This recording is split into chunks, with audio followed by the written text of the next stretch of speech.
છેલ્લા કેટલાય સમયથી કલાકારોનો વિવાદ ચાલ્યો આવ્યો છે.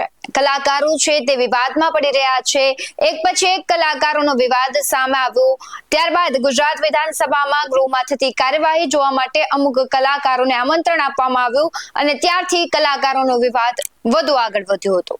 આજે એ જ કલાકારોનો વિવાદ વિશે વાત કરવી છે ત્યારે નમસ્કાર, આપની સાથે હું ભગવતી વિશાવડિયા. ગુજરાત વિધાનસભા ગૃહમાં માર્ચ 2025માં કલાકારોની મુલાકાતને લઈને એક વિવાદ ઉભો થયો હતો, જેમાં કલાકારો સાથે ભેદભાવ અને આમંત્રણની પ્રક્રિયાને લઈને આક્ષેપ પ્રતિ આક્ષેપ થયા હતા. આ ઘટનાની શરૂઆતની વાત કરીએ તો 10 માર્ચે થઈ હતી, જ્યારે ભીખુદાન ગઢવી, માયાભાઈ આહિર, કીર્તિદાન ગઢવી, કિંજલ દવે, ગીતા રબારી, જિગ્નેશ કવિરાજ, રાજભા ગઢવી જેવા જાણીતા ગુજરાતી કલાકારો વિધાનસભાની કાર્યવાહી જોવા માટે હાજર રહ્યા હતા. આ કલાકારોને આમંત્રિત કરવામાં આવ્યા હોવાનું જણાવ્યું હતું, પરંતુ આ મુદ્દે વિવાદ ત્યારે શરૂ થયો જ્યારે કેટલાક રાજકીય નેતાઓએ આ આમંત્રણ પાછળની પ્રક્રિયા અને ઉદ્દેશ્ય પર સવાલ ઉઠાવ્યા. 18 માર્ચ 2025ના રોજ કોંગ્રેસના નેતા અમિત ચાવડાએ આ મામલે વિધાનસભામાં નિવેદન આપ્યું અને સરકારના માહિતી અને પ્રસારણ વિભાગ પર આરોપ લગાવ્યો કે કલાકારો સાથે ભેદભાવ કરવામાં આવ્યો હતો. તેમણે દાવો કર્યો કે કેટલાક કલાકારોને આમંત્રણ આપવામાં આવ્યું, જ્યારે અન્યોને ઇરાદાપૂર્વક બાકાત રાખવામાં આવ્યા, જેમાં ખાસ કરીને લોકપ્રિય ગાયક વિક્રમ ઠાકોરનું નામ ચર્ચામાં આવ્યું. આ ભેદભાવના આરોપે ગૃહમાં ભારે ઉબાળો મચાવ્યો હતો અને ત્યારબાદ સરકારે વિક્રમ ઠાકોર અને અન્ય કલાકારોને વિધાનસભા ગૃહની કાર્યવાહી નિહાળવા માટે આમંત્રિત કર્યા છે.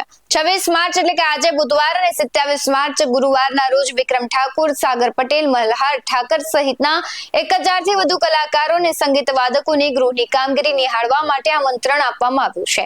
ત્યારે આજે વિધાનસભા ગૃહની કાર્યવાહી નિહાળવા માટે હિતન કુમાર, હિતુ કનોડિયા, મોના થીબા પહોંચી ચૂક્યા છે, પરંતુ વિક્રમ ઠાકોર પહોંચશે કે કેમ તે અંગે કન્ફર્મેશન નથી. કલાકારોને આમંત્રણ આપવા માટે કલાકાર અને પૂર્વ ધારાસભ્ય હિતુ કનોડિયા અને ભાજપ સાંસ્કૃતિક સેલના ઇન્ચાર્જ જનક ઠક્કરને જવાબદારી સોંપવામાં આવી છે. સૌથી પહેલા હિતુ કનોડિયા શું કહી રહ્યા છે, આવો સાંભળીએ.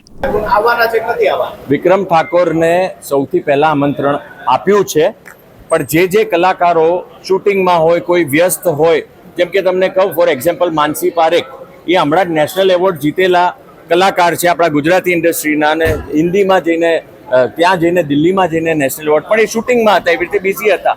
શ્રદ્ધા ડાંગર પણ બિઝી હતા. એટલે આવી રીતે ઘણા કલાકારો બિઝી હોઈ શકે છે.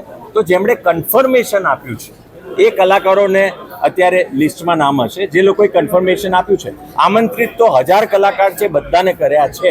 જે આવવાના છે એ લોકોએ કન્ફર્મ કર્યું, એ લોકોનું લિસ્ટમાં નામ છે. ના, એમણે કન્ફર્મેશન નથી આપ્યું, પણ આમંત્રિત આપણે ચોક્કસ કર્યા. આવતીકાલે પણ આવવાના હોય એવું કંઈ? આવતીકાલ માટે પણ એમને આમંત્રણ આપેલું છે. કન્ફર્મેશનની રાહ જોવે છે કાલ માટે. જી, થેન્ક યુ. જે પ્રમાણે અત્યારે કલાકારોને આમંત્રણ આપવામાં આવ્યું છે, વિક્રમ ઠાકોર છે તેમણે વિરોધ કર્યો હતો, નારાજગી દર્શાવી હતી, પરંતુ આજે જેમને આમંત્રણ આપવામાં આવ્યું છે ત્યારે વિક્રમ ઠાકોર હાજર નથી રહ્યા, તેને લઈને અનેક પ્રશ્નો ઉઠી રહ્યા છે. આ મુદ્દે શું કહેવું છે તમારું, કમેન્ટ કરી જરૂરથી જણાવજો. આવા જ વધુ અહેવાલો સાથે ફરી મળતા રહીશું. તમે અમારી YouTube ચેનલને સબસ્ક્રાઇબ કરવાનું, અમને Facebook અને Instagram પર ફોલો કરવાનું ભૂલશો નહીં. બાકી નવી અપડેટ્સ મેળવવા માટે જોતા રહો BS9 TV ન્યૂઝ. નમસ્કાર.